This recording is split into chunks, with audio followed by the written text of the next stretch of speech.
204,000 mile. It is like paint.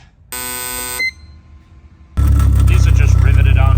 How crazy this is. So this S2000 came in for an LHT brake package as well as maintenance and a few other little items, a few extra little TLC things while it's here.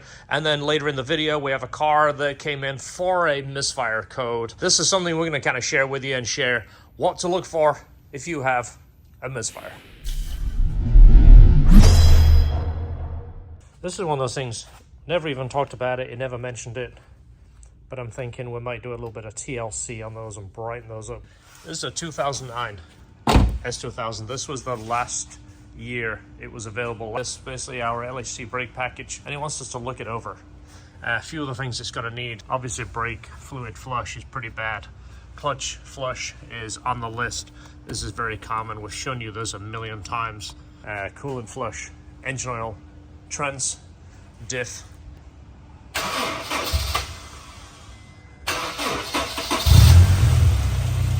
Start slow.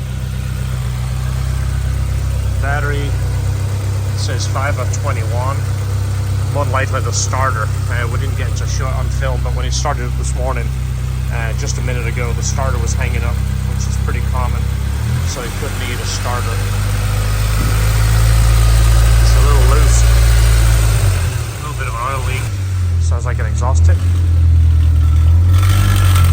Oh, it's an aftermarket tip, so these are just riveted on. This is like a titanium tip riveted onto a stainless muffler. That would drive me batty. That one's not loose. Someone's touching the bumper. The rare time you're going to see us without heat on. So it's up to 60 right now. It was 58 a minute ago. It's 42 outside. So for us with the humidity, it's insanely cold. We're doing the Goodrich lines, the stop tech slider rotors, the Hawk HPS pads in the front, and we're doing the OEM pads in the back, the organic pads. This is one of the rotors. Look how crazy this is. It's like, this is how much contact it's got. Look at that, you see the shape of that. That's the contact patch. This isn't doing anything, and this isn't doing anything. Look at that. Not as bad on that side, but on the back side, this is kind of telling me that the caliper is probably seized. It's not giving it full contact. You can actually feel this groove right here. This is a perfect time to be drinking hot Starbucks coffee. It is. Let's see which Is that one. mine? This is George. Oh. That's the George. Jack it up. Yours. It's yours. Sweet. Thank you.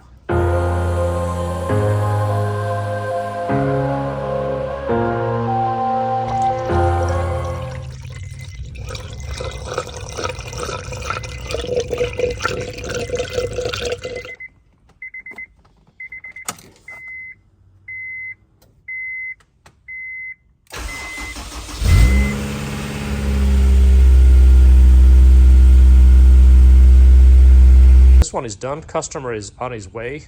It's not raining outside, but we don't like to leave things outside just in case it does. So I'm going to go ahead and move that, put that one in the other shop. Then we have two more outside. No, we haven't painted the front door yet. No, if we had volunteers to do it. This is a car we did a bunch of maintenance on just recently, a lady-owned car. Super nice car, really nice lady. The fact that she enjoys this car makes us passionate about it too. So it's here for a soft top. And it's actually not that bad. It's dingy. Biggest thing is these plastic windows.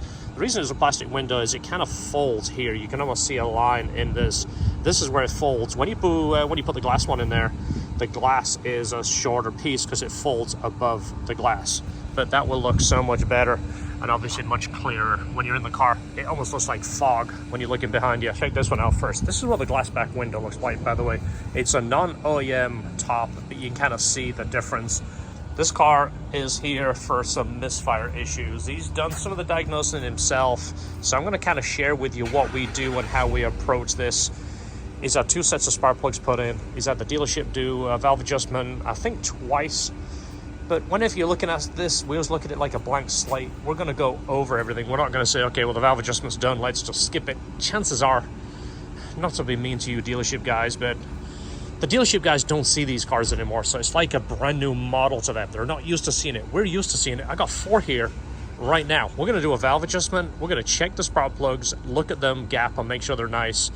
While we're doing valve adjustment, leak down and compression check, we're going to pull the injectors and flow test the injectors and clean them if need be. That is something that will change so many things. Obviously, you remember the motor needs 4 elements: fuel, spark, compression, and timing. So, neutral waggle. Let's see what it sounds like. So it doesn't idle bad. It kind of started lazy, but we'll still go through all that sequence. Injectors are something that will often get plugged up and they don't always clean up themselves. It's not bad. The motor doesn't look like it's really shaking, but we'll check all these things. Also check the PCV, make sure it's nice and clear, make sure it's not clogged up, make sure we don't see anything out of whack. There's a clip missing here, that's not going to hurt anything. But today it's 55 degrees. It'll cool down pretty quick. Looks like a foggy English day when you look out there.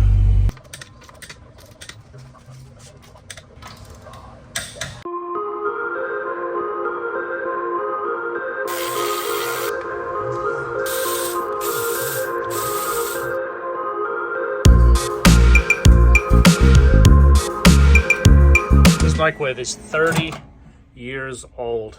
It's 2024. We're just heating up our leftovers from yesterday from Olive Garden. Just want to say, one of the things we check for misfires are these coil clips. They're notorious for breaking, and it's usually whenever you are changing your spark plugs. So we'll gingerly try them. Actually, these are in really good shape.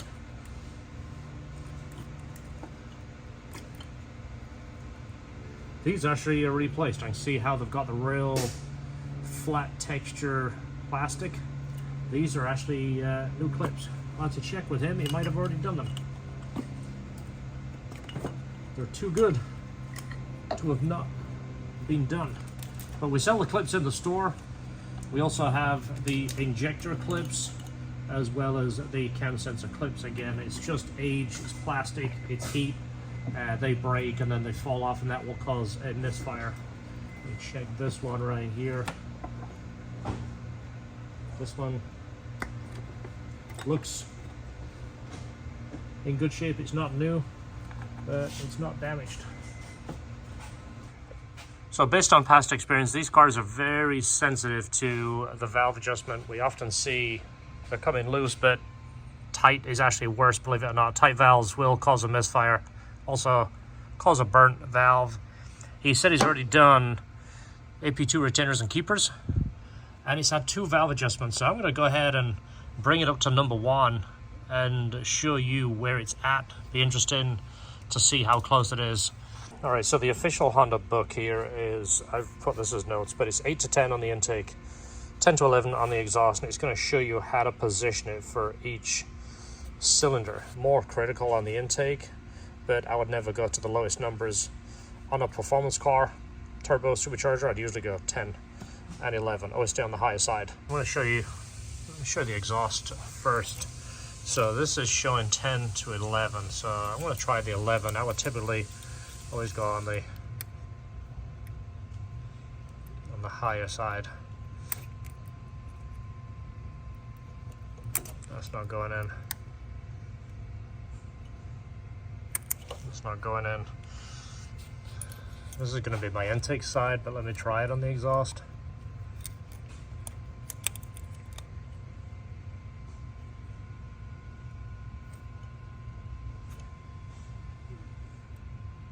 Okay, that is really tight on a 9.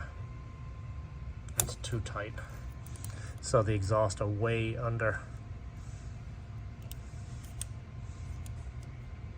Yeah. Way too tight. So 9 is tight on the exhaust, so I'm thinking the intakes are probably the same way. Let's see if I can position my light here so I can show you. A little bit more tricky to get in on the intake. I'd usually use my headlamp, but the battery just died. I've been using it for 2 days, so a 9, I'm feeling it isn't going to go in there. If the exhaust is tight.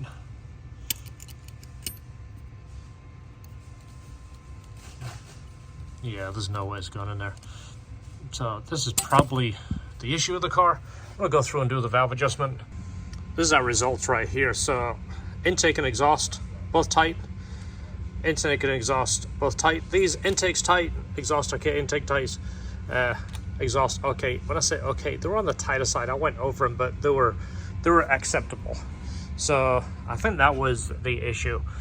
The coil clips look to be original right here, which is almost certain if I take them off they're going to break, but I still think we should do the injectors, at least look at them and balance them, and if there is one that doesn't flow as well, we'll work on that one and get it cleaned until it does the same as the rest. But I think that was the issue. The spark plugs all look good, so let's get the injectors out.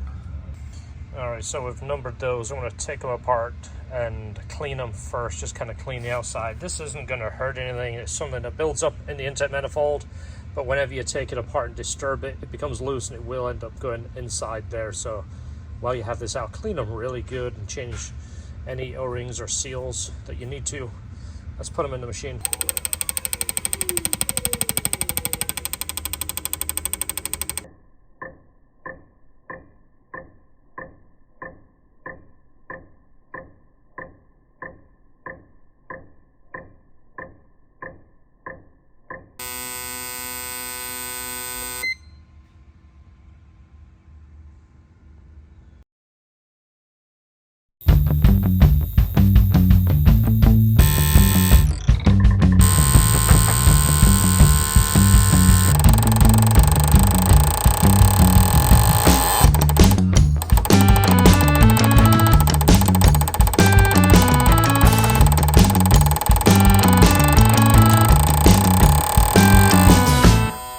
Now, even running the injectors wide open, this is the most extreme test to see how close they are. You would never run them. This is 100% duty cycle. There, as you see, that is much more acceptable. And again, that's 100% duty cycle. Running them at regular rate, they would be much, much closer. So go ahead and assemble your injectors, all new O-rings and seals. Give everything a wipe down, put it together, and then we'll hit the key and see how it reacts. That's back together, re-gapped the plugs, lifters, injectors cleaned. All the clips are good. So I'm gonna ask him, I think he might have replaced them. This is one of those little things that we just refinish, just so you know we've been in there and just to kind of show that we care. We're basically gonna finish this. We've shown it in many videos, how we use a send-in block and then we'll replace it with our stainless bolts. We sell the bolts in the store, we don't sell these in the store, but see how much nicer that looks. We include those bolts. We don't charge for that. Just want it to look nicer. I'm going to look everything over and make sure everything is good.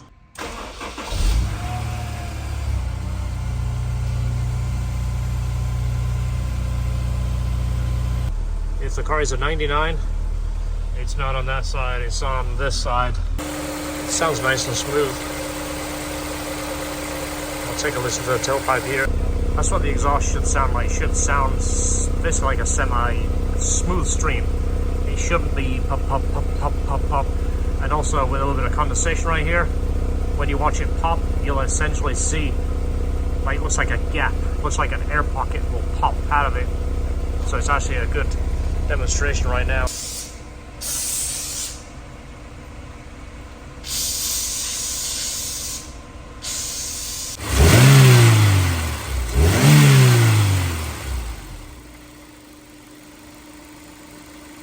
Top is done, but it's kind of yucky outside, so we're not going to put it outside. I'm going to let the customer pick it up and drive it. We don't want to let it sit out there. Typically, we'd like to let them sit in the sun. It kind of smooths out all the wrinkles and settles down, but no sun today. So far, the trims look good. There is no pending codes, no codes, of course. One of the last things you wanted is the diff fluid changing, so let's change that. I don't know if I'm going to drive it today because it's kind of yucky out there. I don't want to drive cars in the yuck, especially customers' cars. Let's put it up in the air. Let's get the drift fluid changed. There's the differential. Just remember, 24 millimeter, 23 millimeter. Always break the fill loose first. That way you don't worry about draining the fluid and then find out that you don't have a wrench for this, or for some reason that is seized in and you can't drive the car. So fill and then drain. This could be the worst looking diff fluid I've seen in a while. It's jet black. There wasn't a ton on the magnet. The drain bolt here is a magnet. You'll usually see a lot of gunk on there, a lot of paste. And if it's really bad, you'll see metal shavings. There wasn't any metal shavings. There's a little bit of gunk, but I've not seen fluid that dark for a while. The limited slip, 75-140 by Mobile One. Putty Mud Racing is your man when it comes to differentials for these. My car has one in. We sell a lot of those. This is the fluid he recommends, so that is what it is going to get. Look at that. It is like paint. It stays black after you move it. Look at that. It's coated the bottom of the pen.